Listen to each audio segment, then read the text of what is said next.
आज पाकिस्तान की हालात में इकोनॉमिकली, पॉलिटिकली, सोशली हर तरफ से क्राइसिस है। मौलाना अबुल कलाम आज़ाद ने दिल्ली के जामा मस्जिद के सीढ़ियों पे खड़े होकर जो रोका अपने लोगों को, कहाँ जा रहे हो यार, है अपना मुल्क, अपना हिंदुस्तान। अरे भाई, यहाँ की गलियों में तुमने, चांदनी चौक की गलियों में तुमने जो है दौड़ भाग लगाई है, तुम इन्हीं खेतों में तुम खेले हो, इन्हीं खलिहानों में तुम्हारा जो है बसर होता था। तुम इस इमारतों को जो तुम्हारे पूर्वजों ने बनाए, इसे छोड़कर कहाँ जा रहे हो यार। तुमने कहा कि हमारी हिफाजत कौन करेगा, कल को अगर आप नहीं रहेंगे तो हमारी हिफाजत जो है इस आज़ाद मुल्क में कौन करेगा, जब धर्म के नाम पे हमारे साथ सियासत होगी। तो उन्होंने कहा कि तुम्हारी जो हिफाजत जो है, ये जो संविधान है ना, ये संविधान करेगा, देश का आइन। जब भी तुम्हें कभी लगे कि देश की सरकार अगर तुम्हें जो है इसके इन कानूनों के माध्यम से अगर तुम्हारा दमन कर रही है, तुम्हारा शोषण कर रही है, तो देश का संविधान जो है ये तुम्हें बचाएगा। देश का आइन पे जो है वो तुम्हें बचाएगा, उस पर एतबार करना। एक शायर का बहुत अच्छा शेर है, और ये मैं क्यों रहता हूँ इस चीज़ के मतलब फेवर में कि यार जब हम साथ रहे हमने ज़्यादा अच्छा काम किया है। हम जब कभी साथ में रहे हमने ज़्यादा अच्छा काम किया है।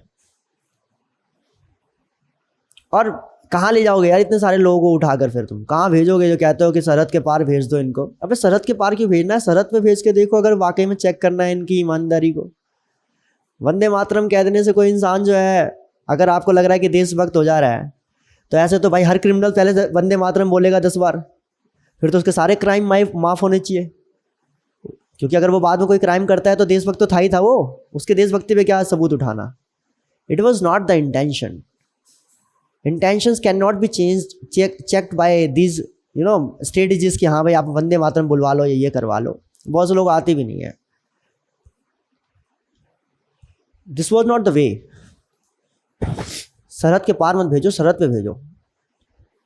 अब मुझे भरोसा है अपने देश के, हिंदुस्तान के मुसलमान को तो मुझे इतना भरोसा है, बाकी जगहों के मुसलमानों की मैं नहीं कहता, लेकिन हिंदुस्तान के मुसलमान पर इतना भरोसा तो है कि देश के सरहद पे खड़े होकर जो वो देश की गद्दारी के बारे में तो नहीं सोचेगा कभी। इतना तो भरोसा है। इतने सारे 30-35 करोड़ मुसलमानों को कहाँ भेजोगे यार। एक शायर का शेर है कि हवेली झोपड़ी सबका मुकद्दर फूट जाएगा, अगर ये 7 हिंदू मुस्लिम का यूं ही छूट जाएगा। दुआ कीजिए कि हम में प्यार के रिश्ते रहे कायम, क्योंकि अगर ये रिश्ते टूट जाएंगे तो भारत टूट जाएगा। सरदार पटेल इस बात को बड़ा बेहतर तरह से समझते थे, इसलिए उन्होंने पहले डिस्क्लेमर डाल दिया कि ना पीडीए को इंट्रोड्यूस तो कर रहा हूँ, लेकिन ध्यान रखना, इसका ध्यान रखना बिल्कुल। और ये पीडीए लगातार चलता रहा, लेकिन खैर वही है, शुरुआत जब किसी चीज़ की होती है तो बड़े अच्छे पर्पज से होती है, लेकिन बाद में फिर रास्ता तो भटकती है। वो भटक गया रास्ता पीडीए। खूब अत्याचार हुए इसके बाद भी, खूब। ऊपर में सेंटर में तो नहीं हुए, लेकिन स्टेट में काफ़ी सारे स्टेट के अंदर इसका मिसयूज बहुत हुआ। सबसे ज़्यादा आरोप लगाया कम्युनिस्ट वालों ने कि भाई हमें जो है इस पीडीए के तहत जो है बहुत जेल में डाला गया। एक सबसे पहला केस इंडिया की आज़ादी के जस्ट बाद आ गया था, AK गोपालन वर्सेस स्टेट ऑफ मद्रास का, 1950 का केस है वो। उसके अंदर उन्हें डाला गया। प्रिवेंटिव डिटेंशन का केस, सबसे पहला केस इसी का ही आ गया। एक चंपकम दोलाई राजन का केस और एक ये AK गोपालन का केस। और बड़ा अत्याचार वाला माहौल रहा, बहुत मिसयूज हुआ। 1950 से लेकर लगातार ये चलता रहा और 1969 तक जो है इसका बखूबी इस्तेमाल किया गया। प्रिवेंटिव डिटेंशन को रोकना या उसके नाम पे अपने मकसद को पूरा करने का तरीका।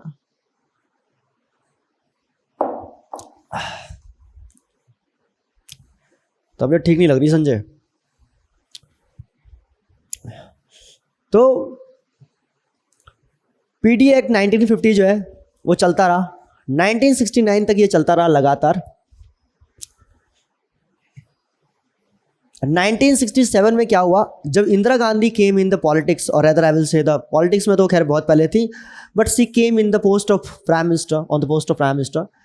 तो जब ये प्रधानमंत्री बनी तो इन्होंने कहा कि पीडीए जो है वो हमने इसका बड़ा इस्तेमाल किया है जो कुछ भी, और ये बहुत ही आवश्यक भी है। एक ये एक्ट था और दूसरा एक एक्ट था आसफा, आर्म्ड स्पेशल फोर्सेस पावर, क्या था यार फिर भूल गया मैं इसका नाम, armed forces special powers act 1957।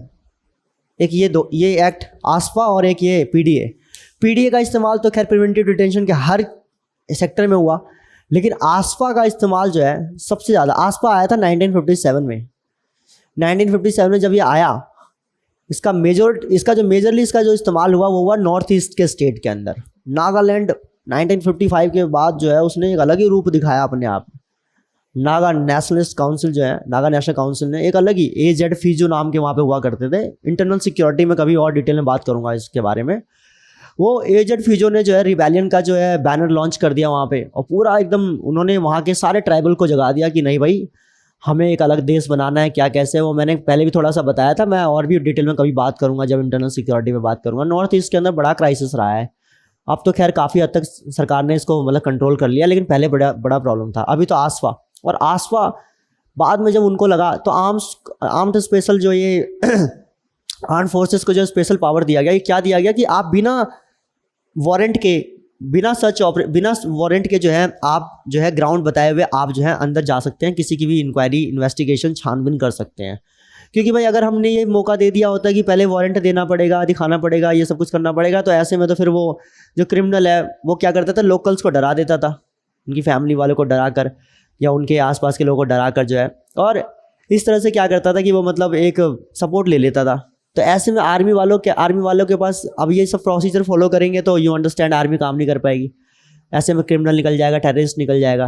और नॉर्थ ईस्ट के अंदर जो है एक तरफ चाइना लगता है, एक तरफ बर्मा, अब म्यांमार, मतलब वो म्यांमार और चाइना, ये सारे भूटान, ये सब लोग क्या करते हैं, नेपाल, ये इधर उधर निकल जाते थे। तो इस चक्कर में क्या होगा कि इनको पकड़ने के लिए आसपा लगाया गया। इसी तरीके से एंटी नेशनल एक्टिविटीज़ का जो दौर था वो जम्मू कश्मीर में था। तो जम्मू कश्मीर और नॉर्थ ईस्ट के अंदर इसको लाया गया, लागू किया गया बहुत ही सख्ती से। उस टाइम तो ज़रूरत थी, लेकिन बाद में फिर इसका भी काफ़ी दुरुपयोग हुआ ऐसा बताते हैं। आर्मी के ऊपर भी काफ़ी आरोप लगे, और प्लस जो है गवर्नमेंट के ऊपर तो खैर लगना ही बनता ही है। गवर्नमेंट ने हमेशा जो है इसके माध्यम से, पीडीए के माध्यम से और ये जो आसफा है, इन दोनों के माध्यम से बड़ा, अब वो चाहे लापरवाही कहो या यूँ कह लो कि सरकार जो है वो कहीं ना कहीं इंटेंशन नहीं था, लेकिन फिर भी ऐसा हो गया, जो भी कहो, लेकिन ये तो है कि बहुत सारे ऐसे काम भी हुए जिस काम को जो है एक्सेप्ट नहीं किया जा सकता। और बाद में जो है बाद में आसपा का बड़ा मतलब वो रहा वहाँ पे।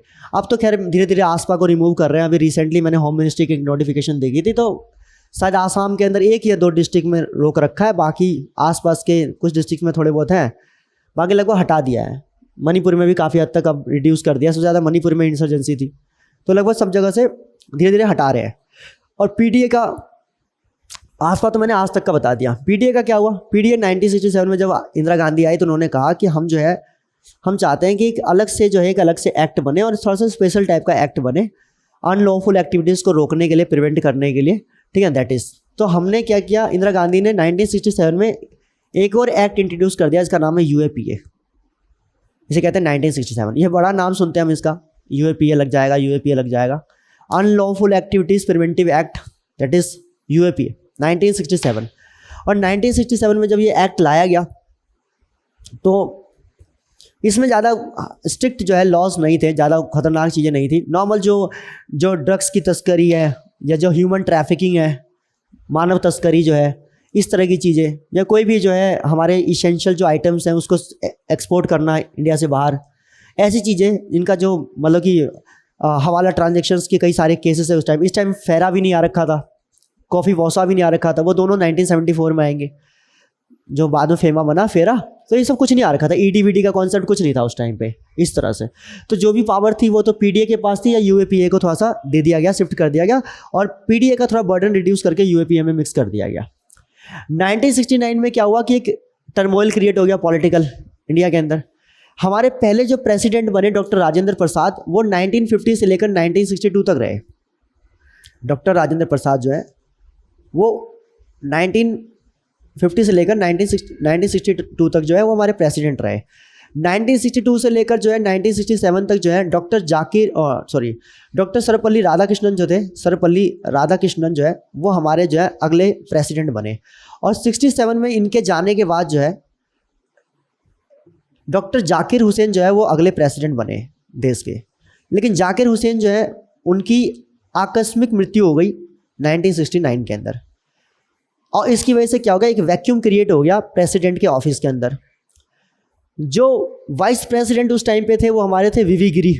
वीवी Giri was the vice president of India. Indira Gandhi अभी नई नई आई थी प्रधानमंत्री के पोस्ट पे, उनको गूंगी गुड़िया कहा जाता था। उनको समझाया जाता था कि ये नई नवेली लड़की टाइप की एक है, मतलब थी तो एजड अच्छी खासी थी, लेकिन कहीं ना कहीं बड़े लोगों, अब के कामराज जैसे लोग, नीलम संजीवा जैसे रेड्डी जैसे लोग, वीवी गिरी जैसे लोग, बड़े बड़े लोग उस टाइम पे थे काफ़ी सारे। इन लोगों के सामने इंदिरा गांधी बच्ची थी एक तरह से, जिन्होंने तुम्हारे बाप दादाओं के साथ राजनीति की हो, तो ऑब्वियसली बात है तुम उनके आगे बच्चे ही हो ना। तो इसमें इंदिरा गांधी को बड़े हल्के में लेते थे ये लोग। तो इंदिरा गांधी अपने अंदर अपने आप में खुद एक लड़ाई लड़ रही थी कि मेरा वर्चस्व कैसे बने, मेरा एक नेशनल जो है कैरेक्टर कैसे डेवलप हो, जो मुझे इस तरह से आंका जा रहा है जो कुछ भी है। और इंदिरा गांधी ने धीरे धीरे करके थोड़ा थोड़ा स्टेप लेना कोशिश कर दिया था। वो एक मैं पोस्ट इंडिपेंडेंस इंडिया की कहानी जब बताऊंगा तो उसमें बताऊंगा कि कैसे इंदिरा गांधी ने अपने एक नॉर्मल कैरेक्टर से अपने आप को जो एक पावरफुल लीडर के रूप में कैसे कन्वर्ट किया। She is one of the finest prime minister of India.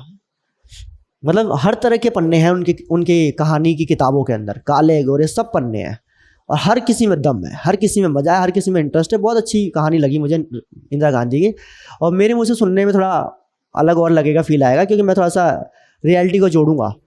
तो इंदिरा गांधी ने 1967 के बाद जब वो आई तो उन्होंने फिर वो धड़ाधड़ फैसले लेने लगी, और उसके बाद उन्होंने सोचा कि अपनी इमेज को मैं थोड़ा सा कन्वर्ट करूँ। 1969 में क्या हो गया कि 1969 में देखोगे बैंक नेशनलाइजेशन के बारे में सुनोगे। बैंकिंग इंडिया के 14 बैंक्स को नेशनलाइज कर दिया गया उस टाइम पे, ठीक है। जितने भी बैंक्स थे उन सारे बैंक्स को उठाकर नेशनलाइज कर दिया इंदिरा गांधी ने। और बड़ी इंटरेस्टिंग स्टोरी है उसकी। पहले वो पोर्टफोलियो जो फाइनेंस का हुआ करता था वो मोरारजी देसाई के हाथ में था। पहले मोरारजी देसाई से इस्तीफा ले लिया, उसके बाद वो पोर्टफोलियो छीन लिया, वो फाइनेंस मिनिस्ट्री छीन ली। और वो फाइनेंस मिनिस्ट्री लेने के बाद जो है इंदिरा गांधी ने बैंकिंग जो है बैंक नेशनलाइजेशन का पॉलिसी जो है इंट्रोड्यूस कर दिया। 14 बैंक को नेशनलाइज कर दिया। पूरे देश में इंदिरा गांधी का नाम गूंज बैठा कि भाई गरीबों के लिए अगर किसी ने काम किया है सही मायने में। पहले अभी जो बैंक जितने कॉमन दिख रहे हैं वैसे पहले बैंक कॉमन्स नहीं थे। कभी कभार किसी एक बंदे का बैंक में आना जाना होता था, और पूरा कंट्रोल जो था वो प्राइवेट सेक्टर के पास था, और वो अपने तरीके से, उनका ना पैसा ना कुछ, सरकार ने देश के सारे बैंक को अपने अंदर ले लिया और अपना पैसा लगाया और लोगों तक पहुंचाया उसे। तो लोगों को लगा कि जो घर में पैसा असुरक्षित रहता था वो बैंक में जाके सुरक्षित हो रहा है मेरा। और सरकार उसी पैसे, पब्लिक का पैसा इस्तेमाल करके जो है सरकार ने क्या कर दिया, अपने पॉलिसीज़ को और बेटर तरीके से इंप्लीमेंट करना शुरू कर दिया, क्योंकि अब सरकार के पास भी पैसा आने लगा। तो इससे जनता भी खुश हो, सरकार भी खुश वाली ये पॉलिसी इंदिरा गांधी लेके आई। और इंदिरा गांधी की इमेज जो है वो मतलब 10 to 25% पहुँच गई, 10 से 25% के पहुँच गई। और इससे के कामराज और बाकी लीडर्स को लगा कि भाई इंदिरा गांधी जो है कल को फ्यूचर में थ्रेट क्रिएट हो सकता है हमारी पॉलिटिकल मतलब कि करियर के लिए। इस चक्कर में इंदिरा गांधी को बैलेंस करने के लिए जो है डॉक्टर जाकिर हुसैन जब गए यहाँ से, तो उन्होंने कहा कि प्रेसिडेंट हमें ऐसा बिठा देते हैं कि इंदिरा गांधी कोई भी कानून अगर लोकसभा राज्यसभा से पास करवाए तो प्रेसिडेंट जो है वो हमारा अगर बंदा होगा तो वो रोक लेगा उसे, तो कानून पास होएगा ही नहीं। इंदिरा गांधी हीरोइन बन नहीं पाएगी या बड़ी लीडर बन नहीं पाएगी। इसलिए इन्होंने क्या किया, इन्होंने अपने सबसे विश्वसनीय एक पर्सन को जो है के कामराज ने उतारा इलेक्शन में मैदान में, जिनका नाम था नीलम संजीवा रेड्डी। नीलम संजीवा रेड्डी और नीलम संजीवा रेड्डी, इंदिरा गांधी और नीलम संजीवा रेड्डी के बीच में जो था, मतलब व्यवहारिक संबंध तो ठीक थे ही थे, वही राजनीति में कोई खुलकर कभी विरोध नहीं करता, लेकिन मानसिक तौर पे जो है इनके अंदर मतभेद थे, कई सारी जगहों पे मतभेद थे। वो थोड़े से, इंदिरा गांधी थोड़ी सी प्रोएक्टिव थी, नीलम संजीवा रेड्डी थोड़े से सोशलिस्ट थे, या मतलब सोशलिस्ट तो थे ही, मतलब सोशलिस्ट नहीं बोलूँगा, बट मैं सोशलिस्ट तो खैर इंदिरा गांधी थी, मतलब मैं ये बोलूँगा कि नीलम संजीवा रेड्डी जो है वो डाल थे तो ये पात थी, अलग अलग चलते थे दोनों के दोनों। और इंदिरा गांधी के सामने नीलम संजीवा रेड्डी का खड़ा करना ही अपने आप पे एक मैसेज था इंदिरा गांधी को कि भाई समझ जाओ, वरना फिर कंट्रोल करने के लिए बिठा रहे हम। और इंदिरा गांधी को इतनी चिढ़ मच गई इस बात से कि भाई जानते हुए इन लोगों ने कि मुझे नीलम संजीवा रेड्डी से जो है मेरे जो है मतलब कि आंकड़े रहते हैं 36 के, और उस जानबूझकर इन्होंने नीलम संजीवा रेड्डी को खड़ा किया है मुझे चिढ़ाने के मकसद से। नीलम संजीवा रेड्डी का नाम उछाला गया क्योंकि प्रधानमंत्री के पोस्ट को कहीं ना कहीं दबाया जाए, और सबको पता था कि नीलम संजीवा रेड्डी अगर ऊपर आ जाएंगे तो इनका नाम ज़्यादा उछल के सामने आएगा। इस चक्कर में क्या हो गया, इस चक्कर में इंदिरा गांधी को लगा कि नहीं, अगर ये मेरे साथ पॉलिटिक्स खेल रहे तो मैं भी फिर करूँगी स्टार्ट। और 1969 में क्या किया इंदिरा गांधी ने वाइस प्रेसिडेंट जो थे वो इनके खासम खास थे जिनका नाम था वीवी गिरी, और इनको उतार दिया प्रेसिडेंट के इलेक्शन के अंदर। अब बताऊंगा क्या हुआ। तो 1969 के इलेक्शन के अंदर जो है वीवी गिरी को जो है इंदिरा गांधी ने खड़ा किया अपनी तरफ से। अब आप थोड़ा सा पॉलिटिक्स की तरफ से देखना, थोड़ा सा क्या होता है ना कि जो गवर्नमेंट होती है ये एक अलग चीज़ है, एक अलग बॉडी है, और इसके अंदर जो रूलिंग पार्टी है जो बैठी हुई है उस पार्टी का अपना खुद का जो है कोड ऑफ कंडक्ट होता है, ठीक है। और उसके सारे फैसले जो होते हैं उसके हेड उसके प्रेसिडेंट्स लेते हैं, अध्यक्ष लेते हैं, और उसको जो है चाहे बॉडी के अंदर रूलिंग पार्टी के अंदर जो हेड ऑफ द जो ऊपर बैठा हुआ है जो पर्सन उसको भी लेना पड़ता है, सबको मान के चलना पड़ता है एक तरह से। कभी कभी मोस्ट ऑफ द टाइम तो ऐसा ही होता है कि जो रूलिंग पार्टी जो बॉडी में अंदर बैठा हुआ जो प्रधानमंत्री बन के बैठा हुआ है वही उसी की चलेगी, जो कुछ भी है, जो ऊपर होम मिनिस्टर है इन्हीं की चलेगी सबसे ज़्यादा। और जो पार्टी के लोग हैं, क्योंकि है तो ये भी पार्टी का, लेकिन ये पार्टी में सबसे चरम पे है। लेकिन कभी कभी ऐसा होता है कि पार्टी आपकी ज़्यादा स्ट्रांग हो जाती है, और जो बॉडी होती है, जो गवर्नमेंट होती है जिसको आपने बिठाया हुआ है, वो आपकी थोड़ी सी कमज़ोर हो जाती है। वो कब हो सकता है? वो तब हो सकता है जब इन्हीं पार्टी के प्रसाद पर्यंत से जो है कोई प्रधानमंत्री उन्होंने बनाया हो या किसी को बनाया हो। जैसे सोनिया गांधी जी के ऊपर आरोप लगता है कि डॉक्टर मनमोहन सिंह इनके ही इशारों पे काम करते थे। वो थे प्रधानमंत्री लेकिन पार्टी की अध्यक्ष थी, तो उनके हिसाब से काम चलता था सारा का सारा। या इस टाइम पे क्या था कि के कामराज थे, वो पार्टी के अंदर थे और इंदिरा गांधी सरकार के अंदर थी, तो सरकार के ऊपर जो है अपना डंडा चलाने का काम पार्टी करती थी। और पार्टी इसलिए कर सकती थी क्योंकि पार्टी ने ही इंदिरा गांधी को बिठाया था उस सीट पे। जैसे सोनिया गांधी ने डॉक्टर मनमोहन सिंह को बिठाया था, वो कर सकती थी। पार्टी की अपनी एक अंडरस्टैंडिंग के हिसाब से कह रहा हूँ मैं, कॉन्स्टिट्यूशन को थोड़ा सा परे रखकर मैं आउट ऑफ द कॉन्स्टिट्यूशन आपके सामने बात करने की कोशिश कर रहा हूँ। अब मुझे पता है कि आपको ये चीज़ पहले से समझ आती होगी, मगर मैं सोचा और क्लियरिटी कर दूँ। तो यहाँ पे क्या हो गया कि पार्टी का फैसला है कि नीलम संजीवा रेड्डी जो है वो अगले प्रेसिडेंट के चुनाव के लिए खड़े होंगे, मतलब अगले प्रेसिडेंट के तौर पे खड़े होंगे चुनाव में। और इंदिरा गांधी को पता है कि मेरी इनसे नहीं बनती, और ये कामराज को भी पता है और पार्टी के अदर सदस्य को भी पता है, लेकिन उसके बावजूद भी नीलम संजीवा रेड्डी को खड़ा करने का मतलब ये हो गया कि मुझे चिढ़ाना। तो इंदिरा गांधी एक तो चिढ़ाना, और दूसरा क्या है कि भाई पॉलिटिकल कंट्रोल जो है बना के रखना गवर्नमेंट के अंदर। जैसे मैंने भी बताया ना, अभी पार्टी और गवर्नमेंट दोनों अलग चीज़ें हैं। कोई गवर्नमेंट में जाकर गया, पहले पार्टी के ही प्रसाद पर्यंत से गया, लेकिन गवर्नमेंट में जाने के बाद फिर वो ज़्यादा बनने लग गया, ज़्यादा अपनी चलाने लग गया, तो पार्टी उसे कंट्रोल करने की कोशिश करती है। तो पार्टी यहाँ पे क्या कर रही है, प्रधानमंत्री के आगे प्रेसिडेंट अपना खड़ा कर रही है, और जो पार्टी कह रहा है वो आपको मानना पड़ेगा, प्रधानमंत्री जी को ही मानना पड़ेगा, अगर प्रधानमंत्री जो उन्हीं के प्रसाद पर्यंत से बने हैं। तो इंदिरा गांधी को समझ में आ गया कि ये मुझ पर कंट्रोल करना चाहते हैं, ये जो है मेरे ऊपर एक लीगल चेक और पॉलिटिकल चेक रखना चाहते हैं। इस चक्कर में जो है ये नीलम संजीवा रेड्डी को लेके आए। बट इंदिरा गांधी तब तक पॉलिटिक्स समझ चुकी थी, तब तक पॉलिटिक्स सीख चुकी थी कि भाई कैसे खेलना है। अब गूंगी गुड़िया जो है वो बोलने लगी है, ठीक है, अब वो अपना काम करने लगी हैं। और उन्होंने क्या किया, उस टाइम के सिटिंग वाइस प्रेसिडेंट हुआ करते थे वीवी गिरी, इनको कहा कि आप एक्टिंग प्रेसिडेंट की भूमिका में मत आइए, आप डायरेक्टली जो है काम कीजिए, सीधा प्रेसिडेंट की भूमिका के लिए तैयार हो जाइए और आप इलेक्शन में खड़े हो जाइए। वीवी गिरी ने कहा कि अरे पूरा का पूरा पार्टी का सपोर्ट जो है वो नीलम को मिल रहा है, हमको कहाँ मिलेगा इसमें कुछ, कह रहा हम आपसे कह रहे हैं ना, आप खड़े हो जाइए, बाकी मुझ पर छोड़ दीजिए आप। तो वीवी गिरी वाइस प्रेसिडेंट के पद से इस्तीफा देकर, जो कि एक्टिंग प्रेसिडेंट बनते हैं एज पर आर्टिकल 65 ऑफ द कॉन्स्टिट्यूशन, वो एक्टिंग प्रेसिडेंट को छोड़कर जो है वो सीधा क्या वो प्रेसिडेंट के इलेक्शन में खड़े हो गए। उन्होंने कहा कि हम एक्टिंग प्रेसिडेंट बने रह जाएंगे तो फिर प्रेसिडेंट कोई और बन जाएगा, तो इसलिए उन्होंने एक्टिंग प्रेसिडेंट बनने से मना कर दिया और उन्होंने डायरेक्टली क्या कर दिया, पर प्रेसिडेंट के इलेक्शन के अंदर प्रेसिडेंट के तौर पे जो खड़े होने के लिए उन्होंने अपना नॉमिनेशन दे दिया। पॉलिटी का क्लास मुझसे किया नहीं था वीवी गिरी, तो समझे नहीं उस टाइम पे, उस टाइम में था भी नहीं ना, दरअसल मसला ये भी था। तो मेरे से पॉलिटी का क्लास किया नहीं थे, इनको पता नहीं था कि जो बड़े पोस्ट पे जो बैठे हैं वाइस प्रेसिडेंट, गवर्नर, इन लोगों को इस्तीफ़ा नहीं देना होता है। ये लोग इलेक्शन में फ़ाइट कर सकते हैं, पोस्ट पे रहकर फाइट कर सकते हैं, इस्तीफ़ा देने की ज़रूरत नहीं है। प्रेसिडेंट हमारे पहले ही नहीं है, वाइस प्रेसिडेंट ने इस्तीफ़ा दे दिया, ले प्रेसिडेंट और वाइस प्रेसिडेंट दोनों की पोस्ट एक साथ ही खाली हो गई। अब करे तो करे क्या, अब ऐसे में कौन बनता है, अब कौन बनेगा प्रेसिडेंट, ये मसला सामने खड़ा हो गया। तो ऐसे में प्रेसिडेंट के तौर पे जो है जो CJI होते हैं, चीफ जस्टिस ऑफ इंडिया जो होते हैं, उनको जो है प्रेसिडेंट की भूमिका संभालनी पड़ती है। अब प्रेसिडेंट की भूमिका किसने संभाली, चीफ जस्टिस ऑफ इंडिया। उस टाइम पे मोहम्मद हिदायतुल्ला हुआ करते थे, हिदायतुल्ला वो हमारे CJI हुआ करते थे। इन्होंने जो है रिस्पॉन्सिबिलिटी संभाली प्रेसिडेंट की। ऐसा टर्मोइल इंडिया के इतिहास में एक ही बार हुआ और इसी बार हुआ, इसीलिए कहानी जरूरी है समझना कंप्लीट तरीके से।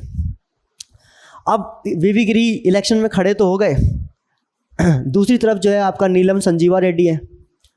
अब वीवी गिरी को डर है कि मैं जीतूंगा कैसे, और इंदिरा गांधी के ऊपर भी प्रेशर है कि भाई अगर नीलम संजीवा रेड्डी जीत गए तो मेरा तो पॉलिटिकल करियर खा जाएंगे, वो ख़त्म कर देंगे। तो उनको कैसे हराए, उनकी ये स्ट्रेटजी है, उनकी ये स्ट्रेटजी है कि जीते कैसे, उनकी ये हराए कैसे। और वीवी गिरी के नाम को रेज करना कांग्रेस पार्टी को, जैसे नीलम संजीवा रेड्डी का नाम रेज करने से इंदिरा गांधी को समझ में आ गया कि ये मेरे खिलाफ षड्यंत्र है, उसी तरीके से वीवी गिरी को खड़ा करना जो है ये के कामराज और बाकी जो सिंडिकेट के जो मेंबर्स थे, जो लीडर्स थे, उनको समझ में आ गया। और इंदिरा गांधी पे आरोप लगा इस बात का, इलेक्शन से पहले ही लगा, कि इंदिरा गांधी जो है वो पार्टी लाइन से बाहर जाकर जो है काम कर रही हैं, ठीक है। और कई सारे कांग्रेस के जो है लीडर्स के मन में नाराज़गी आई, खासकर साउथ इंडिया के जो है लीडर्स के अंदर। लेकिन तब तक इंदिरा गांधी अपनी बातचीत बना के बैठ चुकी थी। मैंने बताया बैंकिंग नेशनलाइजेशन की वजह से, बैंक नेशनलाइजेशन की वजह से काफ़ी सारे लोग ऐसे इम्प्रेस थे और सबको दिख रहा था कि अब इंदिरा गांधी एक बड़े चेहरे के तौर पे आ रही है। ऊपर से पंडित जवाहरलाल नेहरू का जो एक सपोर्ट है, जो आपका जो एक आपके फादर जब इतनी बड़ी पर्सनैलिटी होते हैं तो बहुत से लोग आपके इसी सम्मान, इसके लिए भी आपका सम्मान करते हैं। तो इंदिरा गांधी को ये सब चीज़ों का सपोर्ट था। इंदिरा गांधी जब प्रेसिडेंट का इलेक्शन होने वाला था उससे पहले पार्लियामेंट के अंदर आई, और पार्लियामेंट के अंदर आने के बाद उन्होंने बस इतनी सी एक लाइन कही कि आप सब लोग अपने अंतर आत्मा की आवाज़ सुने। ये नहीं कहा कि नीलम संजीवा रेड्डी जी को वोट दे, ये नहीं कहा कि वीवी गिरी को वोट दे, उन्होंने कहा कि आप अपने अंतर आत्मा की आवाज़ सुने, बस इतनी सी बात कही। अंतरात्मा की आवाज़ सुने का मतलब ही क्लियर था अपने आप में। उस टाइम के पॉलिटिक्स के माहौल के हिसाब से सब लोग समझ रहे थे कि इंदिरा गांधी का इशारा किस तरफ है। इंदिरा गांधी का इशारा जो है वो अंतरात्मा जो है वो अंतरात्मा का इशारा किसकी तरफ है, वो समझ गए कि ये वीवी गिरी को चाहती हैं कि वोट दे सबके सब लोग मिलकर। और सब लोगों ने जो है पार्टी लाइन से अलग जाकर जो है सब लोगों ने अंगूठा दबाना स्टार्ट कर दिया, एंड देन वीवी गिरी जो है इलेक्शन जीत गए, नीलम संजीवा रेड्डी इलेक्शन हार गए। अब इस वजह से हो गया बवाल, और इस बवाल की वजह से क्या हो गया कि कांग्रेस ने आरोप लगाया इंदिरा गांधी के ऊपर कि आपने जो है पार्टी को 2 पार्ट में डिवाइड कर दिया है, आपने हमारी पार्टी को तोड़ने का काम किया है। बड़े अलग अलग तरह के आरोप लगाए गए इंदिरा गांधी में, और इससे क्या होगा कि कांग्रेस के अंदर हो गया विभाजन। इससे पहले कांग्रेस के अंदर विभाजन हुआ था 1907 में, जिसे आप सुनेंगे सूरत स्प्लिट, मॉडरेट्स और एक एक्सट्रीमिस्ट के बीच में, गरम दल और नरम दल के बीच में विभाजन हुआ था 1907 में। और दूसरा विभाजन जो हुआ वो कब हुआ, 1969 में, 1969। और कांग्रेस दो पार्ट में डिवाइड हो गई, एक बन गई कांग्रेस ओ और एक बन गई कांग्रेस आर। कांग्रेस ओ जो है वो के कामराज और बाकी उनके जो साउथ इंडिया के जो सिंडिकेट्स थे, सिंडिकेट लीडर्स की जो है टीम में बट गए। और इधर जो है ये है इंदिरा गांधी और बाकी जो कांग्रेस के लीडर जो गांधी जी के साथ थी, मतलब इंदिरा गांधी जी के साथ थे, वो सारे के सारे। ओ से अपोजिशन हो गया, आर से रिक्वेजनिस्ट हो गया, ठीक है ना, जो इंदिरा गांधी जी के रिक्वेस्ट पे आए। और यहाँ पे क्या हो गया कि कांग्रेस दो पार्ट में डिवाइड हो गई।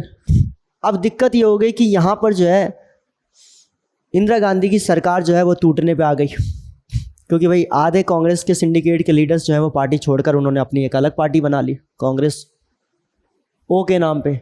अब ऐसे में क्या करे, ऐसे में इंदिरा गांधी टेंशन में आ गई और इंदिरा गांधी की सरकार जाने वाली थी। प्रेसिडेंट को बचाते बचाते इंदिरा गांधी खुद ही सरकार में नहीं रहती। मतलब एक प्रॉब्लम ख़त्म हुई, दूसरी प्रॉब्लम इंदिरा गांधी के सामने खड़ी है। लेकिन इंदिरा गांधी भी खिलाड़ी जोरदार है, दमदार है। उस टाइम पे हिंदुस्तान के अंदर जो विपक्ष की जो सबसे बड़ी भूमिका जो निभाता था या जिनके हाथों में जिम्मेदारी थी, वो हुआ करते थे लेफ्ट के पार्टीज। लेफ्ट कहा जाता था कम्युनिस्ट पार्टी ऑफ इंडिया। जो कम्युनिस्ट की जो पार्टीज थी इंडिया के अंदर, उनको लेफ्ट पार्टीज कहते थे। और लेफ्ट का अच्छा खासा दबदबा था उस टाइम हिंदुस्तान के अंदर। लेफ्ट के ही एक चीफ मिनिस्टर हैं ज्योति बसु, बंगाल के अंदर, पश्चिम बंगाल के अंदर 25 साल तक शायद मेरे हिसाब से मुख्यमंत्री रहे थे। अभी तक रिकॉर्ड है किसी भी मुख्यमंत्री का इतने लंबे समय तक रहने का, कोई उनका रिकॉर्ड ही नहीं तोड़ पाया। कम्युनिस्ट पार्टी से ही है। उन्हीं को ही शायद हटाकर जो है ममता बनर्जी जो है चीफ मिनिस्टर बनी है बंगाल की। तो इतना मतलब ऐतिहासिक जो है उनका करियर रहा है कम्युनिस्ट पार्टी का। उस टाइम पे बड़ा था। उस टाइम देश में जो है एक अपोजिशन पार्टी होती थी और बड़े तबके में लोग जो है सपोर्ट करते थे कम्युनिस्ट पार्टी ऑफ इंडिया को। केरल में तो आज भी पिनरई विजयन की सरकार जो है शायद लेफ्ट के भरोसे या लेफ्ट के समर्थन में ही है बनी हुई। और अभी भी बंगाल और कई सारे देश के कुछ प्रांतों के अंदर, लेकिन उतना वर्चस्व तो खैर अब तो खैर कुछ भी नहीं रहा आप कम्युनिस्ट पार्टी का। कम्युनिज्म जिस आइडियोलॉजी के साथ बढ़ा, वो जितनी तेज़ी से लोगों को आकर्षित करते चला गया, वो उतनी ही तेज़ी से इसने अनाकर्षित भी किया, लोगों को जो है अपने से दूर भी रखा।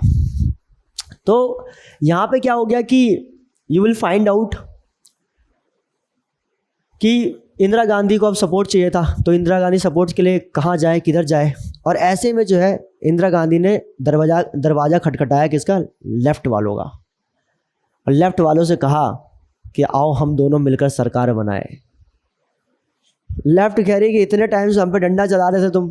कह रहा हम कहाँ चलाए। कह रहा अच्छा ये जो तुम्हारा प्रिवेंटिव डिटेंशन एक्ट है ये क्या है, ये A.K. गोपालन कौन थे, ये कम्युनिस्ट के पायनियर लीडर थे हैं। इनको तुमने जेल में रखा, आज़ादी से पहले भी जेल में रखा गया था, इन्हें आज़ादी के बाद भी रखा। ये कोई तरीका होता है। तुमने इतने लोगों को अंदर किया, बोला हम नहीं आएंगे तुम्हारे साथ, तुमने बड़ा अत्याचार किया है हमारे साथ। बोला कि अरे अत्याचार किया है तो बता दो कैसे इसका निवारण होगा। तो उन्होंने कहा कि हमारी एक ही शर्त है कि ये जो PDA एक्ट है, प्रिवेंटिव डिटेंशन एक्ट 1950, इसको अभी से जो है प्रभाव से बाहर किया जाए, इसे रिपील किया जाए। प्लस जितने भी हमारे जो लीडर्स हैं जिनको PDA एक्ट के तहत जो है जेल में डाला गया, उन सबको बाहर रिहा किया जाए। इंदिरा गांधी ने कहा कि मंजूर है, तैयार है। और इस तरह से PDA एक्ट जो है वो वजूद से बाहर हो गया। UAPA मैंने आपको पहले बता दिया कि 1967 में आ चुका है, लेकिन PDA को जो है फाइनली बाहर कर दिया गया वजूद से।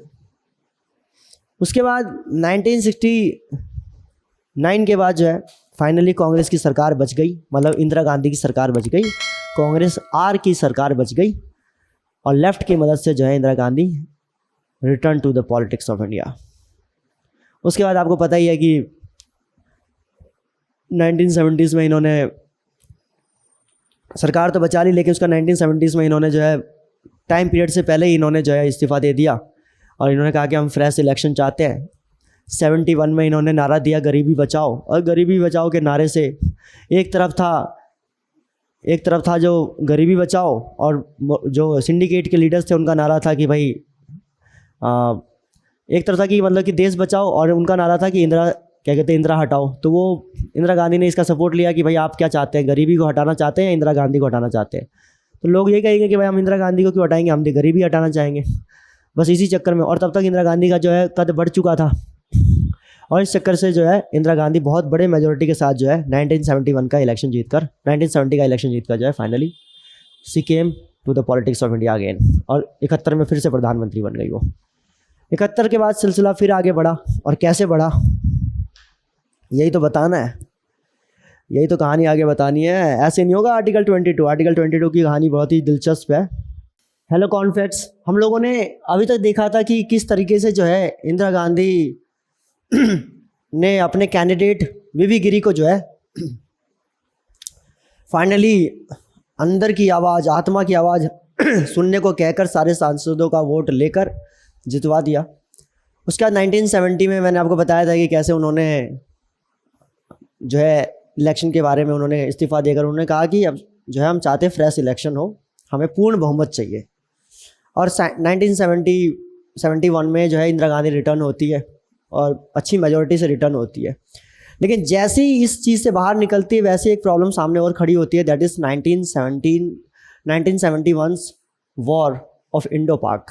इंडिया पाकिस्तान का जो वॉर होता है, आपको पता है इसकी पूरी कहानी क्या है, मैं इसकी कहानी में डिटेल में नहीं जाऊँगा, बट उसकी वजह से क्या होता है कि इंडिया के अंदर हालात जो हैं वो काफ़ी ज़्यादा क्रिटिकल हो जाते हैं, क्योंकि 1 करोड़ से ज़्यादा बताते हैं कि शरणार्थी जो हैं वो पूर्वी पाकिस्तान को छोड़कर, जो कि आज मौजूदा बांग्लादेश है, उसको छोड़कर जो है भारत में आ जाते हैं।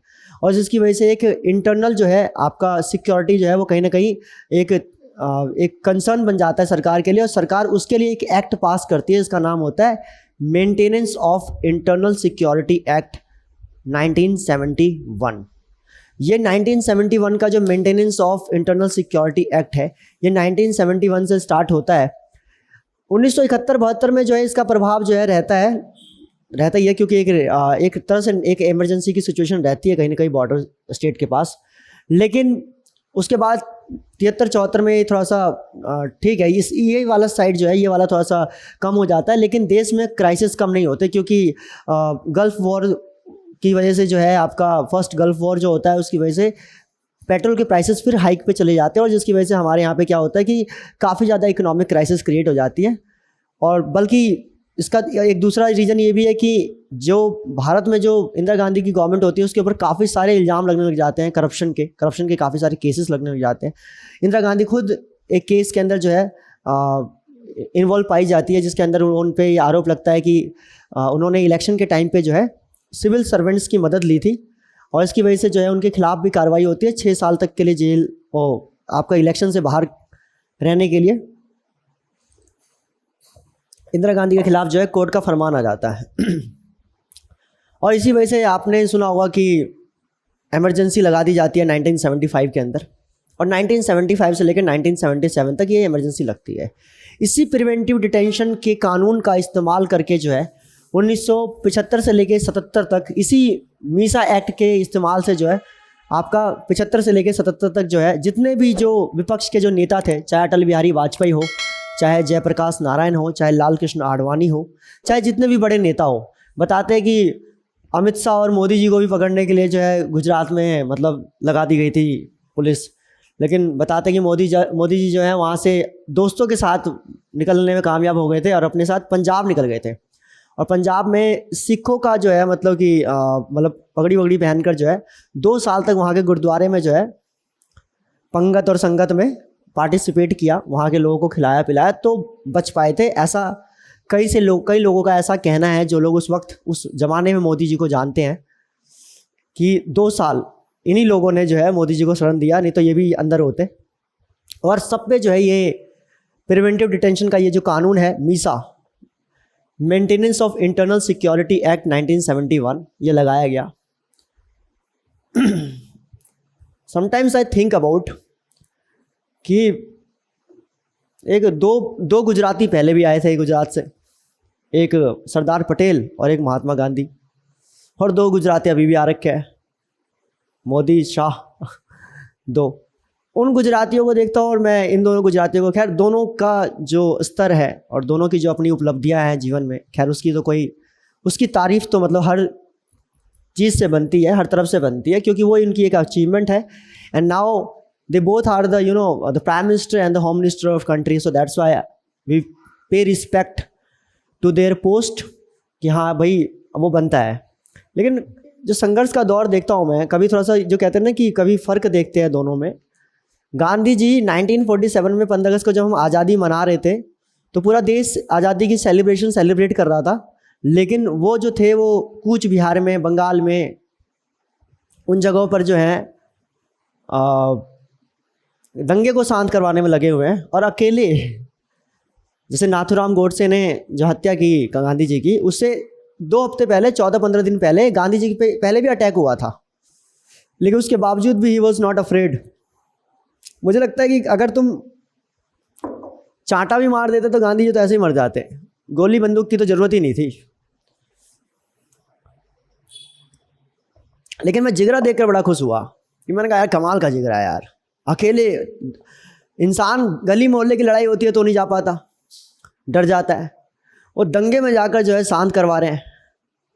और जिस इंसान में पहले ही अटैक हो रखा हो और तब भी जा रहे हैं. मैंने कहा इसे कहते हैं जिगरा. मैंने कहा हाँ, गुजरातियों में दम तो होता है भाई. फिर मैं मोदी जी की तरफ देखता हूँ फिर अमित शाह जी की तरफ देखता हूँ. हवा बना रखा है ये. लेकिन सही मायने में 1 साल तक देश का किसान जो है देश की सरहदों पे रहा.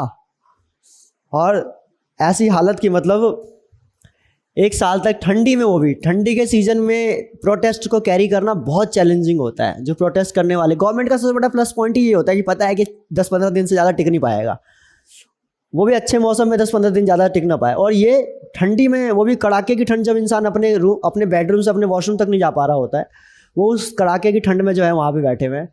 और इतनी बड़ी, मतलब इतना बड़ा लश्कर लेकर, इतना बड़ा तामझाम लेकर बैठी हुई सरकार, एसपीजी कमांडो लेकर बैठे, Z+ सिक्योरिटी लेके बैठे, Z++ सिक्योरिटी लेके बैठे, Y+ सिक्योरिटी लेके बैठे हुए लोग, इनमें से किसी की एक हिम्मत नहीं हुई कि एक बार जाकर किसान से जो है जाकर मिल ले, उनके साथ बैठकर 2 कप चाय ही पी जाए. कह रहे छोड़ो ये सब, घर का मसला है, आपस में बैठकर सुलझा लेंगे, चलो. There was no single politician. एक इंसान जो है अकेले चला गया दंगे के अंदर जो है शांत करवाने, और एक पूरी फोर्स लेके खड़े हैं, मशीनरी पूरी पीछे खड़ी है. उसके बावजूद भी मिलने ना जाने की हिम्मत, मतलब मिलने की हिम्मत नहीं हो रही है.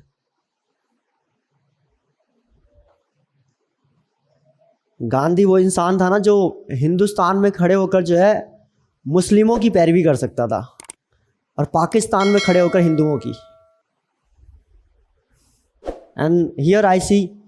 और अभी हाल के दिनों में 2 चीज़ें देखकर बड़ा बेकार लगा. एक, मैंने कहा ठीक है अब पढ़ाते हैं, अपना काम पढ़ाने का है, लेकिन 2 चीज़ें देख के बड़ा बेकार लगा. फिर लगा कि नहीं यार, इस पर बोलना चाहिए. When we are dealing with the constitution, when we are dealing with the political science and theory and सब कुछ, पॉलिटिकल साइंस के ही कंसर्न में सारी कुछ मैं चीज़ें देखता हूँ. और मैं उसमें I was just trying to see about कि यार डॉक्टर B.R. अम्बेडकर कहते थे, a safe army is better than a safe border, and a safe farmer is better than a safe land. कि एक सेफ आर्मी जो है वो सेफ बॉर्डर से कहीं ज़्यादा इंपॉर्टेंट है, और एक जो सेफ फार्मर है वो सेफ लैंड से कहीं ज़्यादा इंपॉर्टेंट है. आज हमारे देश में दोनों को देखा मैंने. एक बार देखा मैंने जवान को, एक जवान मार रहा है, एक किसान भाग रहा था आगे. वो फोटो बहुत वायरल हुई थी उस टाइम पे सोशल मीडिया पे. और वही उन्हीं किसानों के लड़के जो हैं सरहदों पे खड़े हैं, बॉर्डर पे खड़े हैं. तो ये बड़ा विचलित करने वाला दृश्य था अपने आप में. और ये पहला दृश्य ने बहुत दृश्य देखे ऐसी. ये जितने भी नेता हैं ये सारे के सारे आज के, अब तो खैर इनका भी ज़माना चला गया. रामविलास पासवान वो तो खैर रहे ही नहीं. उसके बाद ये लालू प्रसाद यादव, ये भी तैयारी में है. उसके बाद नीतीश कुमार हो गए, रविशंकर प्रसाद हो गए, और बड़े नेता उस वक्त के और भी बहुत से नेता हैं. अभी बीजेपी से भी 3-4 नेता हैं, मेरे को नाम एग्जैक्ट याद नहीं आ रहा है. ये सारे के सारे इसी दौर में 1975 से लेकर 77 के दौर में जो है ये सारे जेपी के आंदोलन से ही उठे थे सारे के सारे लोग. लालू प्रसाद यादव तो इतना खुश हो गया इस प्रोटेस्ट में, क्योंकि सबसे ज़्यादा जो ऊंचाई पे पहुंचा वो लालू प्रसाद यादव ही था बेसिकली. तो लालू प्रसाद यादव की बीवी प्रेग्नेंट थी, मतलब राबड़ी देवी जी उस टाइम पे प्रेग्नेंट थी, एंड वो हॉस्पिटल में थी. तो हॉस्पिटल से फ़ोन आया कि सुनते हैं बेटी हुई है आपको, खराब बुर्बक। चलो नाम क्या रखना है? अब नाम को समझ में नहीं आया, ये बार बार सुन रहे थे मीसा लगा दिया, मीसा लगा दिया, मीसा लगा दिया। इन्होंने कहा कि बेटी का नाम जो है मीसा रख दो, मीसा ही अच्छा है। तो इन्होंने ये इतना इम्प्रेस होगा कि मीसा नाम ही रख दे अपनी बेटी का नाम। मीसा भारती लालू यादव की बेटी है। ये मीसा इतना अट्रैक्ट हो गए वो। और इसका इतना दुरुपयोग किया, सबसे ज़्यादा जो है मतलब वो कहानी जब मैं सुनाऊंगा कभी, इमरजेंसी कहानी सुनाऊंगा, वो अलग ही कहानी है। उसमें सबसे ज़्यादा जो मिसयूज़ करने में है, एक इंदिरा गांधी के नाम पे हो रहा था। मेन काम खेल रहे थे संजय गांधी पीछे से, जो किंग मेकर थे पीछे से वो संजय गांधी। तो कई लोगों ने बोलना स्टार्ट कर दिया कि this is not a Misa act, this is not a maintenance of internal security act, बल्कि इसका नाम है maintenance of Indira and Sanjay act. तो ये इंदिरा गांधी और संजय गांधी को प्रोटेक्ट करने के लिए एक्ट था। तो इस एक्ट का इतना इस्तेमाल हुआ 1971 से लेकर बाद में 1977 में ये हटा। मतलब इंदिरा गांधी जी ने खुद ही कह दिया कि हम इलेक्शन के लिए तैयार हैं, देश के हालात अब सही हैं। और फाइनली इलेक्शन हुआ, 1977 में हार गए। मोरारजी देसाई ने आते साथ ही इसको रिपील कर दिया, तो ये भी ख़त्म हो गया। फिर मीसा के बाद जो है 1980 में मीसा की जगह पे लाया गया रासुका, जिसे हम कहते हैं एनएसए। 1980 में मैं इसको हटा देता हूँ मैं। अब कहानी थोड़ी आगे बढ़ेगी। मीसा के बाद जो अगला पॉइंट आता है दैट इज रासुका, that is national security act, जिसे कहते हैं 1980 में लाया गया था। ये फिर इंदिरा गांधी लेके आई थी एनएसए। 1977-78 में जो है मोरारजी देसाई की सरकार आई। 80 तक आते आते में मोरारजी देसाई और चौधरी चरण सिंह दोनों के दोनों जो है वो थप पड़ गए। किसानों की बात हुई थी, फिर मैं ये बात कैसे ना बोलूं। किसान हालांकि ये जीत गए, ये तो खैर जीतना ही है। किसानों, मैंने पहले कहा था किसान को हराना मुश्किल है प्रोटेस्ट के मामले में, वो बहुत होते हैं, एकदम तैयार लोग होते हैं। लेकिन हर बार प्रोटेस्ट नहीं किया जा सकता।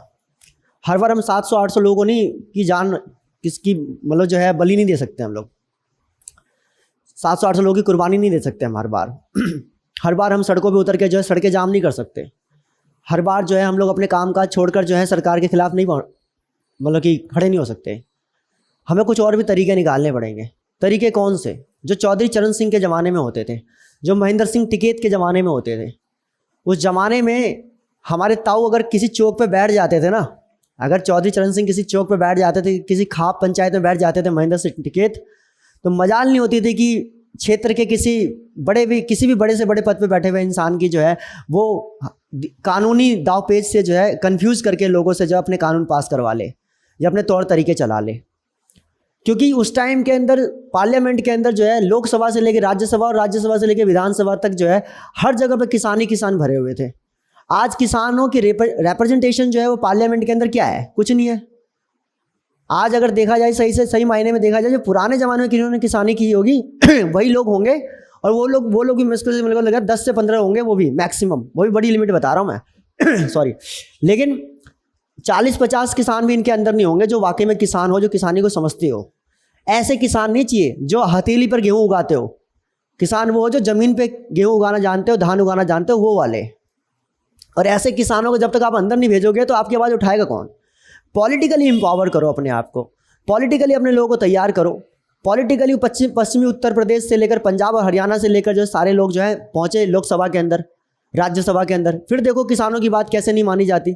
किसानों के साथ मैनिपुलेशन हो रहा है और इसमें कोई दो राय नहीं है।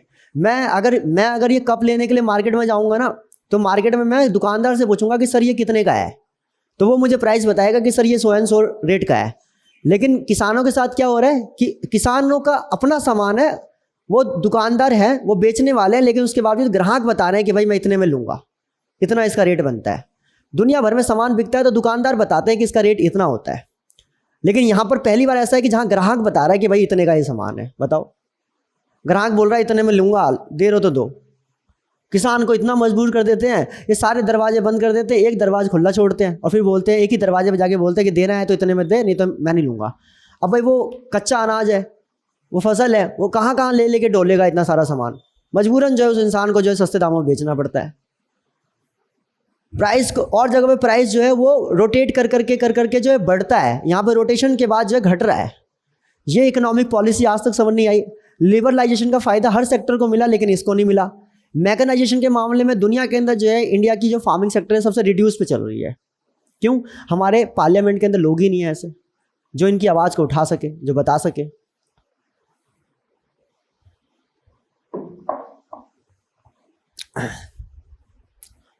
लेकिन 2 साल तक ये रहे और बात नहीं बनी। खैर वो पॉलिटिकल क्राइसिस है, उसके बारे में अलग मसला है, वो अलग चैप्टर है। 1980 में इंदिरा गांधी फिर रिटर्न करती है और वो एनएससी लेके आती है। जब मीसा खत्म हो जाता है तो भाई देश को प्रिवेंटिव डिटेंशन को तो छोड़ ही नहीं सकती सरकार। सरकार को समझ में आ गया ये बहुत बड़ा वेपन है सरकार को सरकार बनाए रखने के लिए। तो फिर से ये एनएससी लेके आ गए, नेशनल सिक्योरिटी एक्ट। और नेशनल सिक्योरिटी के नाम पर, अगर ऐसे तो सच में ये नेशनल सिक्योरिटी के लिए भी काम करता है नो डाउट, लेकिन ये है कि इसके तहत एक माहौल ऐसा भी तैयार किया जाता है कि बेटा ज़्यादा सरकार के खिलाफ मत जाना, या किसी भी पॉलिटिकल पार्टी किसी पर्सन के खिलाफ मत जाना, वरना आप पॉलिटिकल पार्टी के पर्सन के खिलाफ जाओगे और आपकी इमेज इस तरह से बना दी जाएगी कि आप देश के खिलाफ जा रहे हो।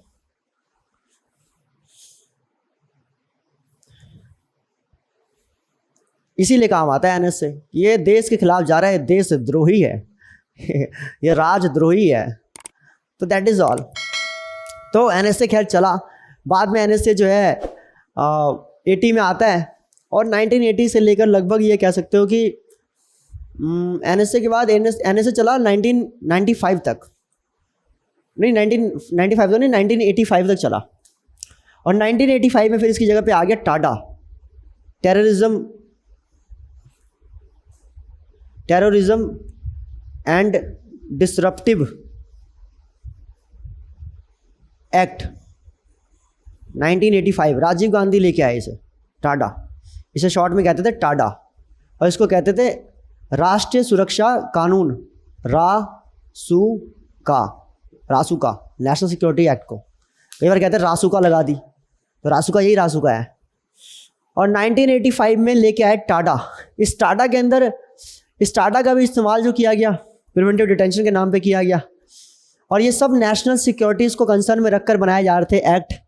और ये जो टाडा वाला एक्ट है, इस टाडे वाले एक्ट के अंदर क्या हुआ कि इस टाडा वाला एक्ट के अंदर यू विल फाइंड आउट कि सबसे बड़ी जो मछली फंसी इस एक्ट के अंदर, हर किसी में बड़ी बड़ी मछली फंसी है, उसको खोलूंगा तो फिर मैं और बहुत सारी कहानियाँ बन जाएगी, लेकिन इसमें सबसे बड़ी मछली फंसी। जैसे अभी सुशांत सिंह राजपूत का केस हुआ। सुशांत सिंह राजपूत के केस के पीछे की कहानी क्या है कि कोरोना और लॉकडाउन में गवर्नमेंट के जो फेलियर्स है उसको छुपाने के लिए इन्होंने सुशांत सिंह राजपूत का एक जो है मतलब धमाका कर दिया बीच में, और इतना बिल्डअप दे रहे हैं उसे जैसे पूरे देश को। और बॉलीवुड की चीज़ों में इंटरेस्ट आता है सबको।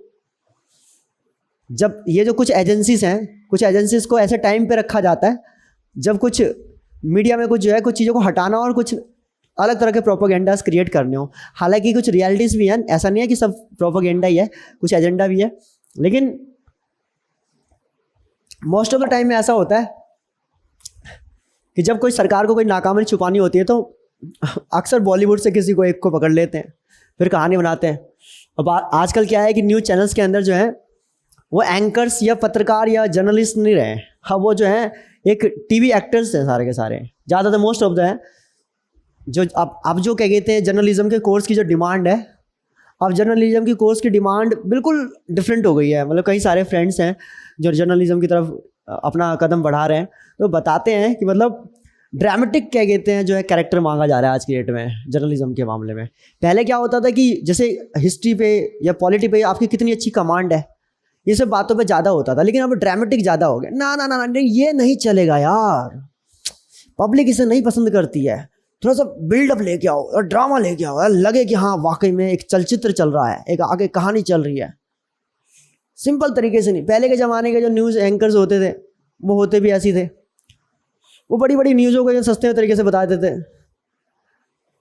वो ताई बैठती थी हमारी एक आंखों देखी में, देखता था पहले आंखों देखी आता था नेशनल टीवी पे, उसमें वो बैठती थी नीचे स्वेटर बुन रही है अरे मतलब कई सारे न्यूज़ चैनल वाले पहले के जो पहले जमाने को नीचे स्वेटर बुनते बुनते न्यूज़ सुना देते थे आज जो है भारत ने वेस्ट इंडीज़ को जो है 1983 के वर्ल्ड कप में हरा दिया है 6 विकेट से, और भारत जो है वर्ल्ड कप जो है जीत कर घर वापस आ चुका है। इतनी बड़ी न्यूज़ को इतनी बड़ी न्यूज़ को ये इतने सस्ते में सुना रहे हैं। आज 1999 में कारगिल पर भारत के ऊपर पाकिस्तान ने आक्रमण कर दिया है, बाकी न्यूज़ तो आपको सुनाते रहेंगे, चलिए इतने में ख़त्म करें। और अब के टाइम में तो ऐसा है, कौन है वो इंसान जो महिलाओं की चोटियां काट कर बना रहा है। तो अब ड्रामेटिक ज़्यादा हो गया है। पहले के टाइम है तो ये अब देखा सुशांत सिंह राजपूत वाले केस को कैसे बिल्डअप मिल गया एक। हालांकि इनजस्टिस बहुत ज़्यादा हुआ, लेकिन एक समझना चाहिए जो कुछ भी है। और कितनी बड़ी फेलियर है ये महाराष्ट्र की सरकार उद्धव ठाकरे की। इनको ये करना था कि मीडिया का सहारा लेकर अपने आप को स्टेट से नेशनल फ्रंट पे लेके आना चाहिए था, केजरीवाल की तरह। केजरीवाल दिल्ली का मुख्यमंत्री है बस, लेकिन अपने आप को ऐसे ग्लोरीफाई कर रखा है कि ऐसा लगता है कि पूरे देश का लीडर है आज की डेट में।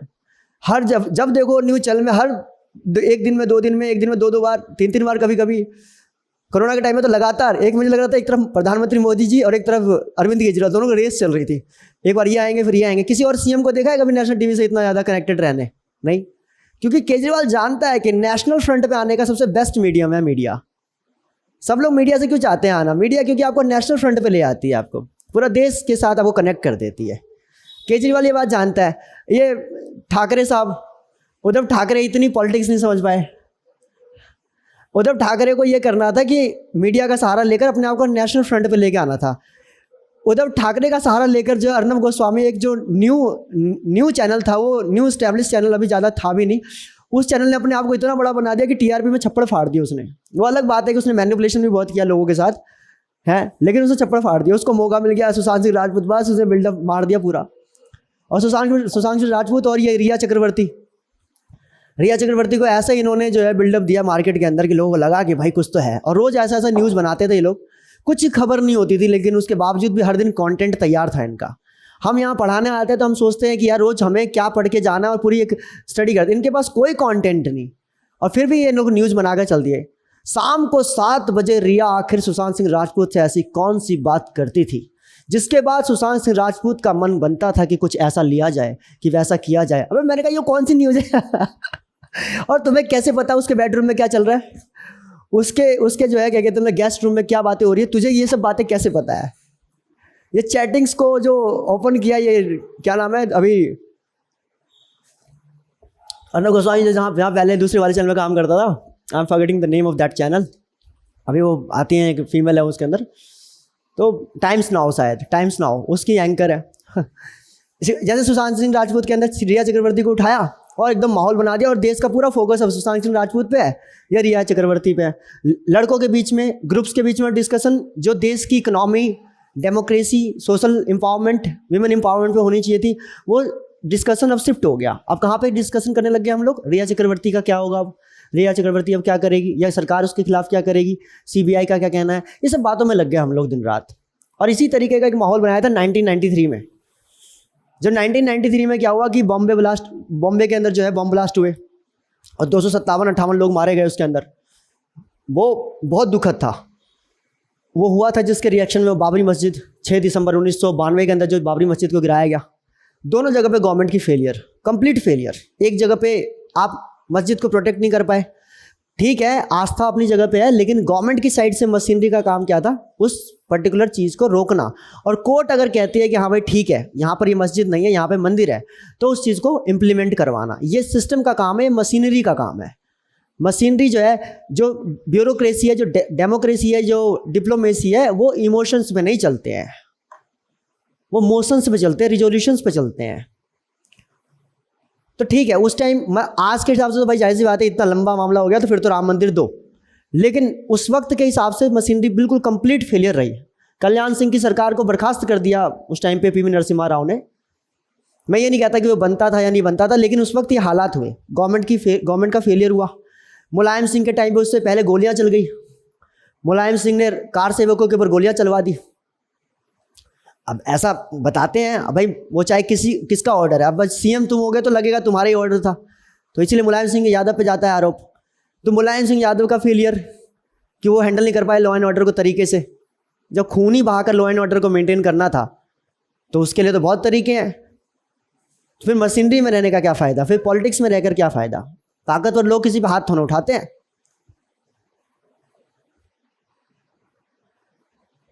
1992 के अंदर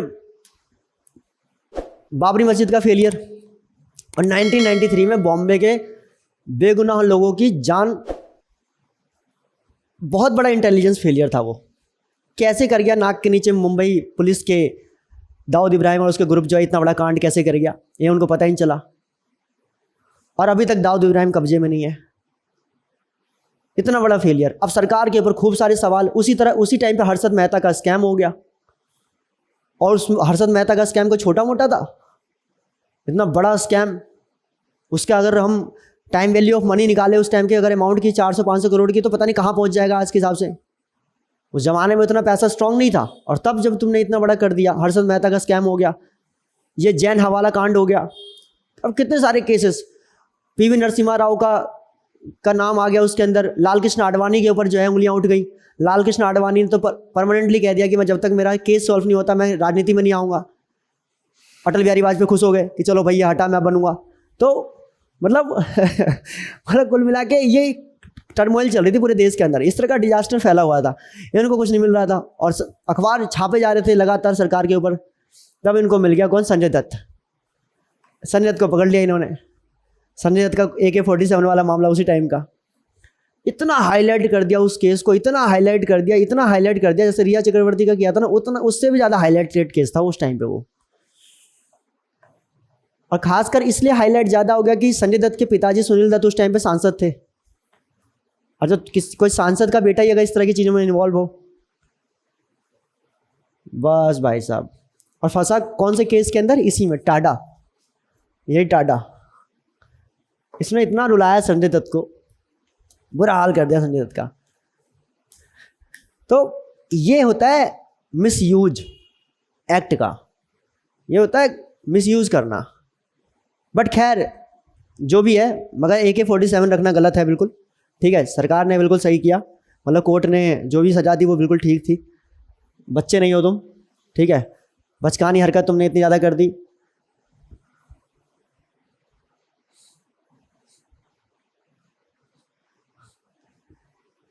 AK-47 रखकर घर की सुरक्षा कर रहे हैं। मैं कहता तुम पैसे वाले हो, 4 सिक्योरिटी गार्ड एक्स्ट्रा खड़ी कर दो। AK-47 लेके बंदे, और उसमें भी खुद यूज़ नहीं करना, चलाना भी नहीं आता AK-47, और रख के चले गए विदेश।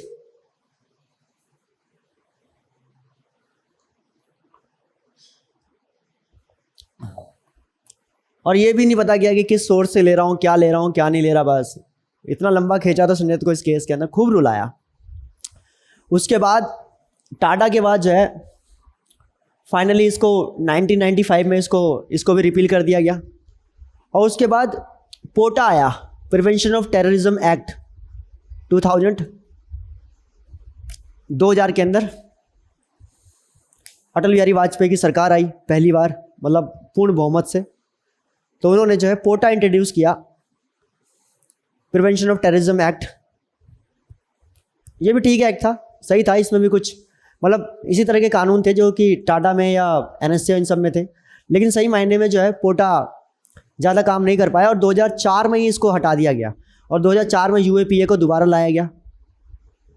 और उसके बाद 2004, 8, 12, 15, 19 इतनी बार जो है इसे अमेंड कर चुके हैं हम लोग। अनलॉफुल एक्टिविटीज़ प्रिवेंटिव एक्ट दिख रहा है।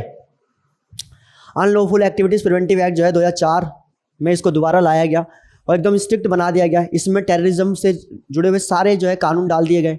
कौन कौन सी एक्टिविटीज़ में अगर आप इन्वॉल्व होते हैं तो ऐसा मान लिया जाएगा कि आप देशद्रोह के दायरे में हैं या आप राजद्रोह के दायरे में हैं। साथ में अभी 19 में तो ग्रुप को भी डाल दिया गया। पहले इंडिविजुअल्स को लिया जाता था, अब ग्रुप्स को भी इसमें इन्वॉल्व कर लिया गया है। तो इस पर्टिकुलर UAPA को काफ़ी स्ट्रॉन्ग बना दिया गया है। UAPA में काफ़ी लोग अभी हाल फिलहाल में भी डाले गए हैं। सबसे बड़ा नाम अगर मुझे अभी सुनाई देता है, उमर खालिद, JNU का एक स्टूडेंट था उमर खालिद और कन्हैया कुमार। तो उमर खालिद के ऊपर तो ये लगा है। कन्हैया कुमार पे अभी तक चार्जशीट ही तैयार नहीं हुई, तो क्या ही केस होगा उन पे। But this is the complete picture of article 22, और इससे जुड़े हुए सारे कानून मैंने आपको बता दिए हैं। ये आपको UPSC में 1 by 1 आपको बहुत काम करेंगे, ठीक है ना, इसीलिए ध्यान से इसे कैरी करें आप।